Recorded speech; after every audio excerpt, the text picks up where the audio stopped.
Ayolini rivojlantirishga yo'l qo'yib bergan erkak, u haqiqiy erkak. U nafaqat erkak, u haqiqiy ota, haqiqiy turmush o'rtoq, haqiqiy do'st deb bilaman shunaqa erkaklarni. Aynan shunday erkaklar mard erkaklar deb hisoblanadi.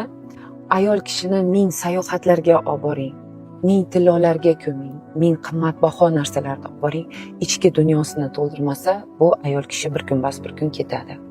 Ya'niki ayol kishini rivojlantirishga har doim erkaklar yo'l qo'yib berish kerak. Hozirgi kunda ajrimlar ko'p bo'lyapti. Bilasizlarmi nima sababdan? Chunki ayol kishi uchun hayot bir xil bo'lib qoldi. Ertalab turadi, bolalarni maktabga, bog'chaga jo'natadi, ovqat, ish, uyda ishi. Ayol kishi uyda o'tirganda ayol kishi o'ziga qaramaydi. To'g'risi. O'ziga qaramagan ayol nima bo'ladi? Eriga ham yoqmaydi.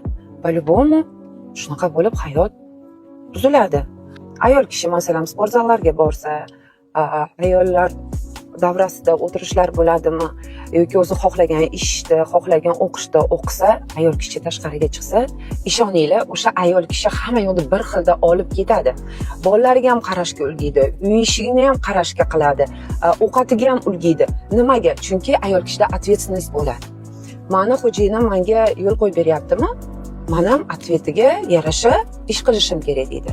Uyda ishini ham qilib qo'yadi vaqtida, bolalariga ham qaraydi, o'qishiga ham qaraydi. Shu uchun ayollarni rivojlantirishga yo'l qo'yib beringlar, hurmatli erkaklar.